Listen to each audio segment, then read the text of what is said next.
banyak hal mengenai apa yang terjadi di Thailand, mengenai pemuda dan politik, dan di sana terjadi sebuah katakanlah disruption ya, atau sebuah perubahan besar gitu, di mana untuk pertama kalinya ya saya pikir ya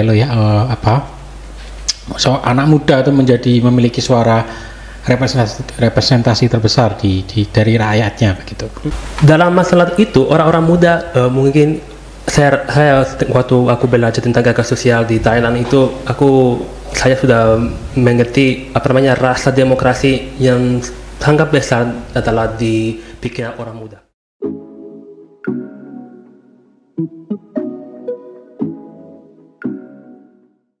Assalamualaikum warahmatullahi wabarakatuh.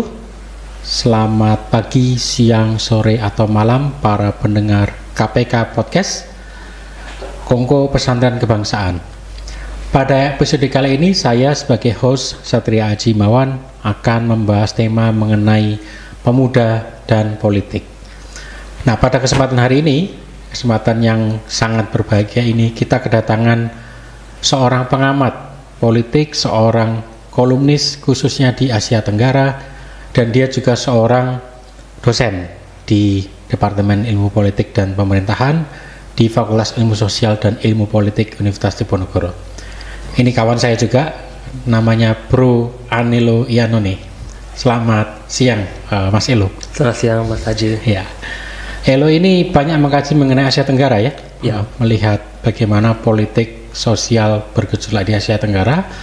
Nah, ini pas juga dengan tema kita pada siang hari ini ya, mengenai politik yang terjadi di Indonesia, karena sekarang tahun pemilu ya, dan juga mungkin tidak jauh dari itu mengenai politik yang ada di Thailand. Kebetulan Elo habis dari sana ya, habis dari Thailand, lalu mendatangi conference ya, termasuk melihat bagaimana fenomena yang terjadi di sana.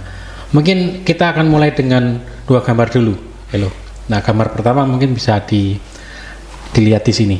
Ini sebuah gambar yang mungkin merepresentasikan apa yang terjadi di Thailand ya, politik yang ada di Thailand. Mungkin bisa cerita Elo ini tentang apa dan sebagainya.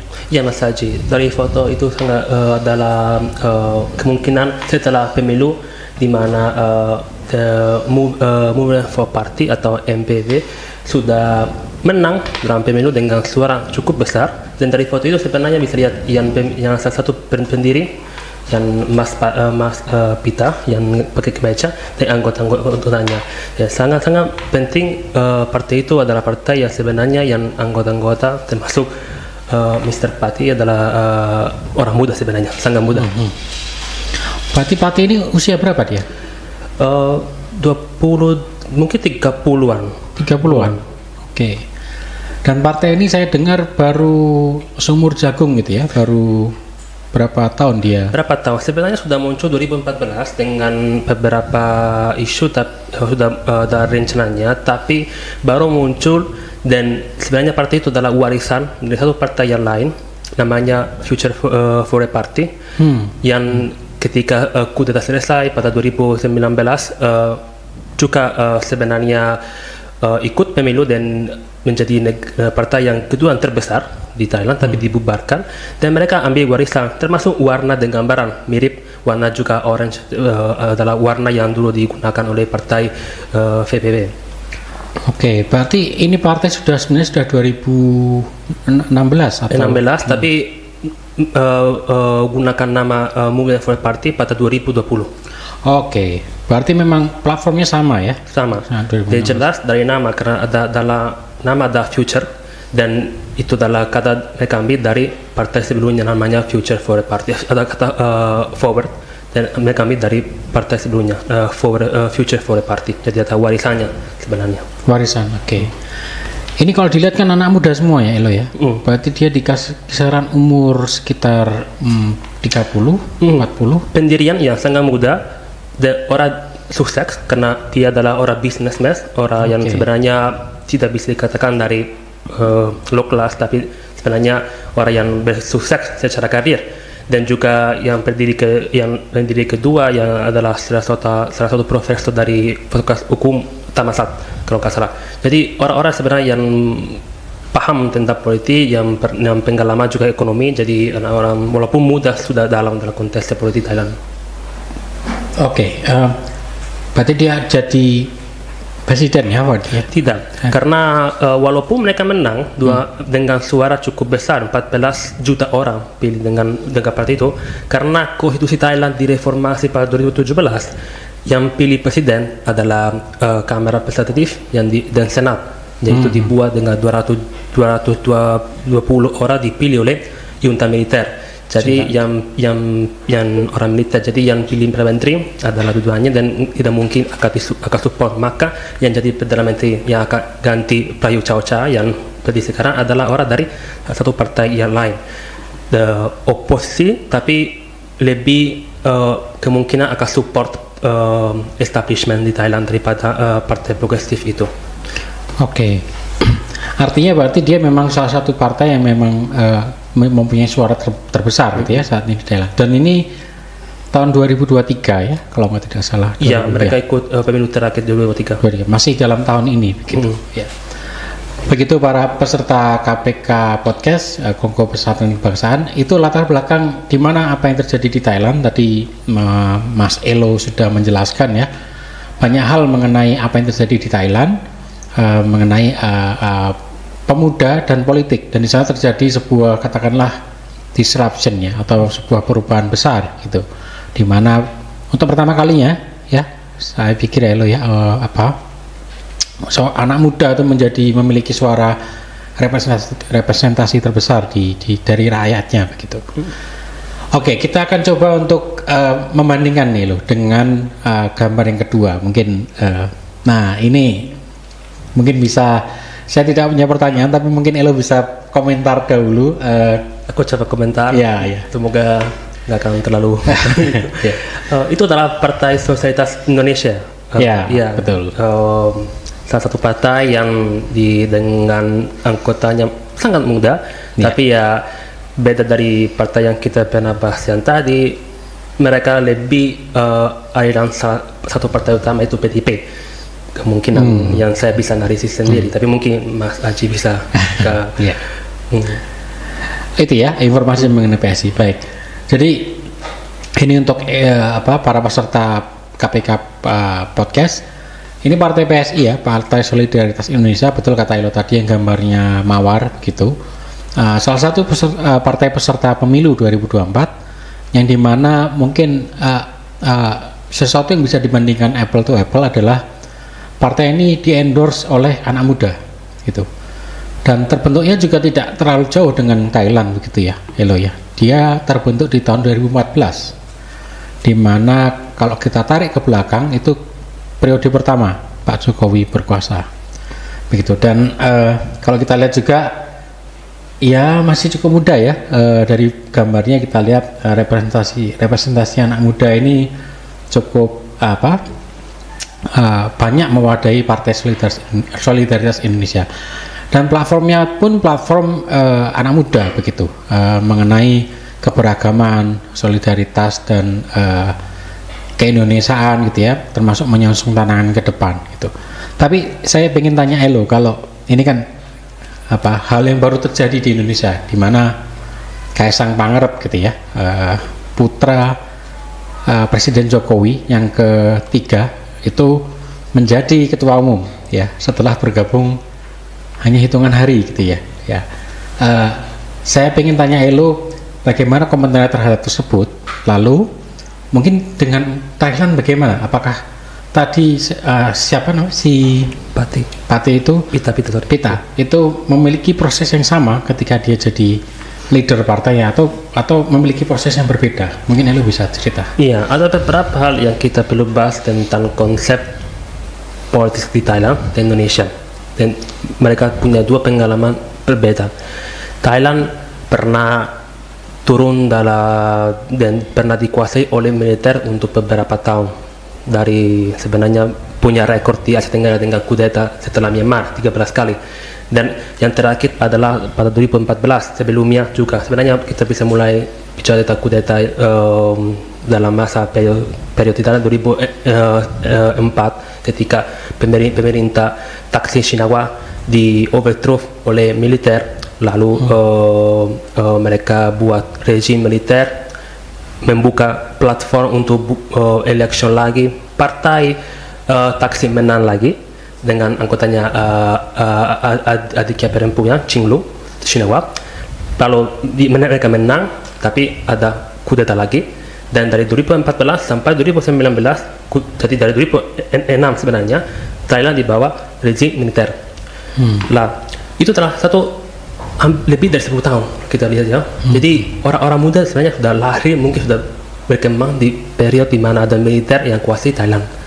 Dan dalam masa itu ada juga konflik-konflik antara gerakan yang support Taksin dan yang support militer dan monarki. Dalam masalah itu orang-orang muda mungkin saya waktu aku belajar tentang gerakan sosial di Thailand itu saya sudah mengerti rasa demokrasi yang sangat besar adalah di pikiran orang muda yang generation Thailand. Karena mereka memang pernah tinggal di depresi oleh militer.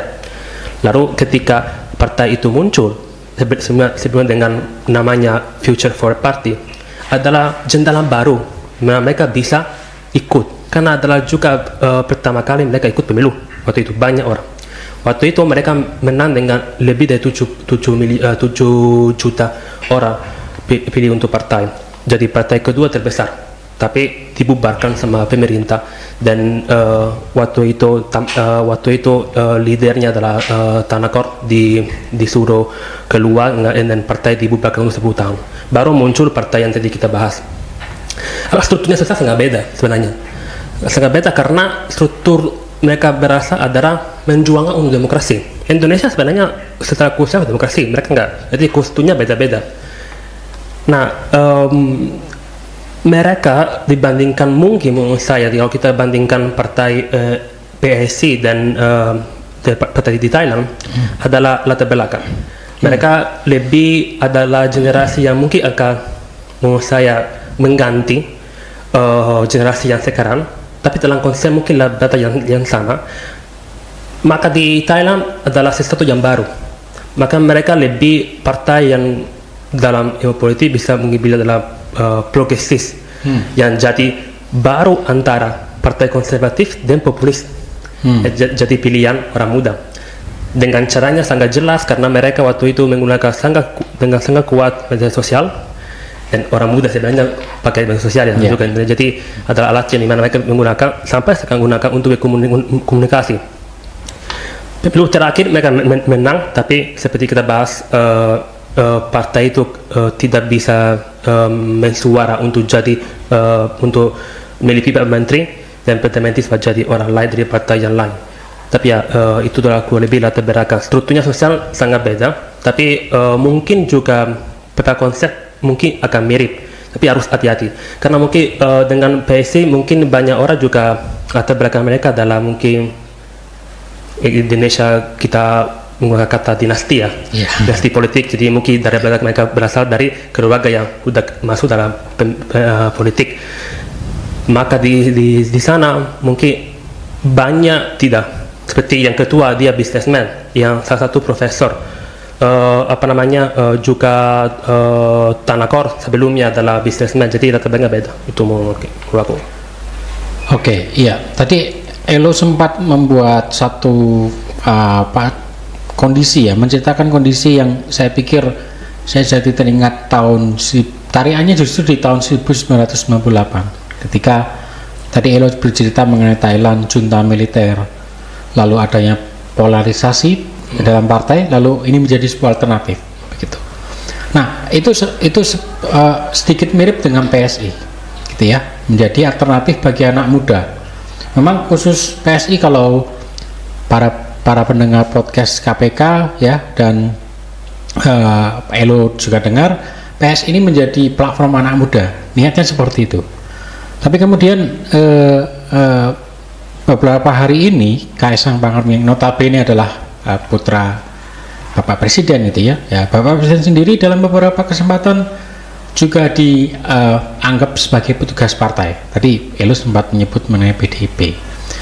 Apakah ini kemudian ada perbedaan loh. Artinya kalau di Thailand tuh ada katakanlah semangat anak muda yang sudah digodok sekian tahun, lalu puncaknya adalah representasi dari kemenangan sepak pita. Apakah PSI dapat melakukan hal serupa atau justru menjadi antitesis atau anti klimaksnya? Justru PSI nanti akan menjadi katakanlah penerus seperti partai-partai lama, tapi dengan pasukan anak baru, anak-anak muda begitu. Itu bagaimana Elo melihat? Jangan-jangan nanti justru suara anak muda tidak terrepresentasi, hanya cara-cara lama tapi dilakukan anak muda begitu. Gimana kalau Elo lihat? Kalau secara saya analisis, itu adalah arah yang mereka sudah ambil. Yang itu beberapa aspek, walaupun benar sih representasi adalah orang muda, tapi kita usia orang muda itu sebenarnya latar belakang apa? Karena mungkin kebijakan atau apapun yang mereka proposal, apakah jauh dari partai yang lama atau PDIP mereka masukkan? Itu beberapa aspek tidak menurut saya, dan itu akan jadi menurut saya masalah ketika nanti mereka akan jadi partai besar. Karena nanti populasinya curiga gitu, karena atau itu seperti untuk beberapa aspek juga pernah curiga setelah Jokowi periode kedua sebenarnya, dimana kita sudah lihat sebenarnya ada banyak orang sudah nggak lagi support secara politik, dan itu bisa jadi kemungkinan akan jadi suara mereka akan jadi partai yang mungkin akan ganti PDIP, tapi mungkin latar belakang akan sama, dan kemungkinan itu akan jadi masalah untuk demokrasi sebenarnya, karena tidak ada alternatif juga adalah ganti-gantiannya aspeknya. Itu adalah menurut saya, dan yang saya bisa paham dari, karena saya juga follow mereka di Instagram, jadi betul. Iya, mereka banyak menyuarakan lewat media sosial ya. Jadi kalau ingin mengamati katakanlah apa yang disuarakan itu bisa melalui media sosial. Dan tadi menarik, Elo sempat menyampaikan bahwa sebenarnya PSI ini punya jebakan kepada partai-partai yang sudah terjadi gitu ya. Kalau misalnya kita lihat partai-partai lain juga ada yang tidak ada pembedaan, justru menjadi seperti tangan panjang dari partai-partai sebelumnya gitu. Berarti Elo punya pandangan seperti itu ya. Ada kekhawatiran, apalagi setelah tadi sebenarnya tidak hanya ini ya Elo ya. Kalau Elo dan para pendengar podcast KPK berkeliling di Jawa Tengah atau bahkan di Jawa Timur atau di Jawa ini atau di Indonesia ini, PSI sempat membuat baliho mengenai Jokowisme ya. Isme itu kan paham gitu ya, ada sosialisme, kapitalisme, ini Jokowisme. Nah itu melihat tren tadi lalu ada Jokowisme, ini apakah ada Elo sebagai pengamat Asia Tenggara punya track record mengkultuskan orang gitu ya. Kita tahu Orde Baru juga gitu ya, Soeharto seperti apa. Sekarang ada yang namanya Penak Zamanku, tahu ya Elo ya, Penak Zamanku tahu, akhirnya gambar Pak Harto. Apakah PSI on the way ke sana juga, membuat Jokowisme, menjadikan Jokowi sebagai paham kan, kalau pakai kata isme gitu? Dalam beberapa aspek iya, tapi saya tidak kira akan jadi sebagai satu orang yang mereka akan jadi mungkin jadi contohnya secara ideologi Jokowi. Karena kita mungkin satu hal yang beda, mungkin ketika mereka nanti akan jadi satu partai yang punya suara, salah satu yang mungkin adalah mereka split dengan ideologi dalam PDIP, mereka mungkin akan lebih mirip dengan pikiran-pikiran politik Jokowi. Itu bisa. Kalau bisa bahaya atau enggak tergantung.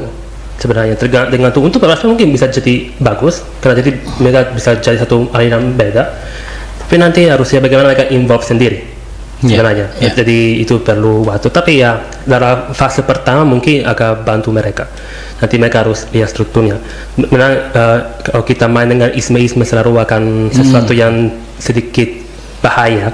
Jadi lebih bagus kalau kita mencoba tidak menggunakan atau mengindividualisasi satu orang dari dalam politik terutama, karena nanti bisa jadi ya kita punya banyak contoh dalam sejarah yang di Asia dan Eropa.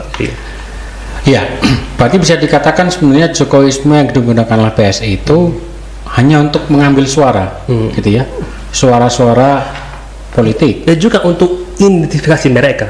Karena sebenarnya mereka adalah partai baru. Dan sebenarnya adalah partai yang tidak dibuat dari satu masalah yang ada seperti Thailand ya. Karena partai dibuat karena ada masalah antara dua partai yang kuat, mereka muncul dan mereka adalah alternatif baru. Nah, PSI sebenarnya beda dari aspek itu. Sebenarnya mereka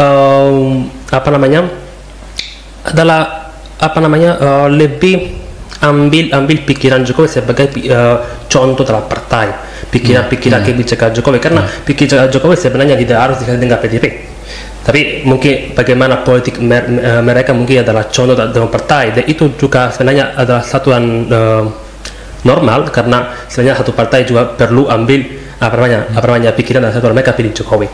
Ya itu mungkin. Tapi menurut saya untuk fase pertama tidak harusnya terlalu masalah, cuma tidak hal yang baru, maksudnya adalah mungkin aliran baru dari PDIP. Itu menurut saya. Ya, baik. Jadi memang ada kekhawatiran ke situ, gitu ya. Tapi nanti kita bisa lihat bagaimana itu berjalan. Karena sekarang PSI dibentuk ya. Sebenarnya ini representasi saja, begitu ya, representasi dari keresahan anak muda, begitu. Persis dengan apa yang mungkin antara yang kejadian Kaisang jadi ketua umum dengan Thailand tidak begitu jauh. Jadi kalau kita lihat fenomena secara utuh, ada keresahan anak muda dan terwakili oleh PSI.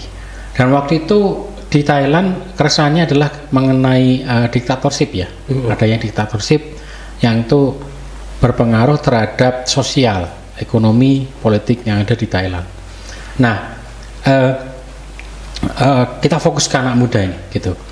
Kalaupun nanti PS ini belum bisa akomodasi, itu kira-kira bagaimana mengakomodasi? Karena jika jalurnya politik, kita harus menggunakan partai politik, karena kita demokrasi di Indonesia, dan itu menggunakan threshold, harus ada suara minimal agar mendapatkan kursi, yang kemudian kursi merubah kebijakan ya, gitu, ketika mendapatkan kursi. Nah, karena ada riset terbaru loh, riset terbarunya adalah anak muda. Ini riset saya kutip dari Polgov ya, Polgov UGM di 2023 baru saja. Sebanyak sekitar 40,37% itu anak muda memiliki keresahan isu akan lapangan pekerjaan, diikuti oleh sekitar 20% mengenai kepastian hukum. Lalu statistik setelah itu mengenai biaya pendidikan. Ini kan isu sosial semua, begitu. Nah, bagaimana Elo melihat apakah ini akan bisa diakomodasi PSI dengan Kaisang, atau mungkin nanti ada platform baru gitu ya dari anak muda, mungkin bisa melihat gimana Thailand mengorganisir isu begitu. Ya, itu sangat masalah isu dalam masalah yang sebenarnya ada juga di Thailand sebenarnya salah satu janji manis yang didorong oleh partai-partai adalah contohnya membuat atau menaikkan minimum wage. Pendidikan juga di Thailand adalah satu isu, dan beberapa isu sebenarnya yang mendorong oleh partai tersebut yang kita bahas adalah mereformasi konstitusi, karena sekarang itu sangat dikuasai oleh dunia militer, dan mencoba mereformasi hukum yang lece majesti atau menghina raja, yang nanti bisa digunakan untuk yang bicara jelek raja bisa dipenjara sampai 15 tahun. Itu adalah beberapa isu tentang kesehatan dan juga kelompok-kelompok minoritas, terutama kelompok-kelompok yang di Thailand punya cukup bahasa adalah yang LGBT yang cukup kuat di sana. Jadi mereka mencoba mendorong isu-isu yang terkait dengan itu, contohnya dengan membuat undang-undang yang mengizinkan marriage antara dua gender yang sama dan sebagainya. Nah, di sisi yang lain Indonesia punya masalah mirip, contohnya pendidikan adalah satu hal yang tidak bisa semua akses, kesehatan, hukum atau reformasi hukum yang jelas tentang masalah korupsi contohnya, jadi keadilan tentang masalah-masalah itu. Sampai sekarang semua partai nggak pernah bahas, tapi nggak pernah melakukan apa-apa yang konkret menurut saya. Nah, ketika mereka membuat janji itu, tapi dalam faktanya tidak bisa melakukan itu karena di belakang ada sesuatu ideologi, itu bisa bahaya tentang respon publik ini, dan bisa nanti muncul satu gerakan yang lain yang akan lebih keras seperti itu dan nanti dapat lebih suara. Bisa terjadi. Dan sebenarnya ada banyak gerakan dalam studi sebenarnya kita panggil new left movement di Asia Tenggara. Jadi menggunakan akan sedikit beda dari konsep-konsep politik dan partai di Indonesia.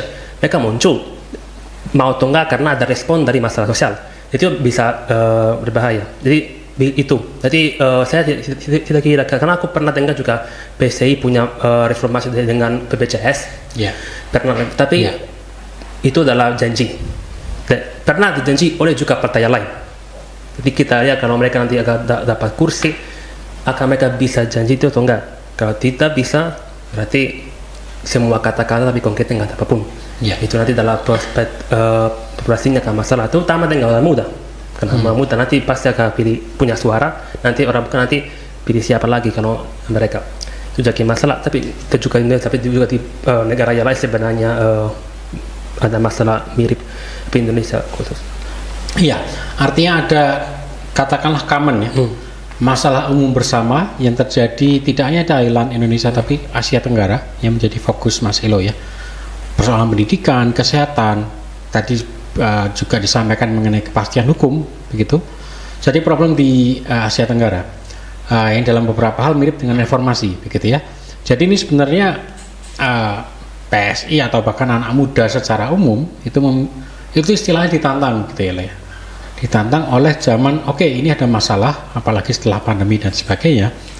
Ini ada kesempatan anak muda untuk memimpin dan mengubah, begitu ya.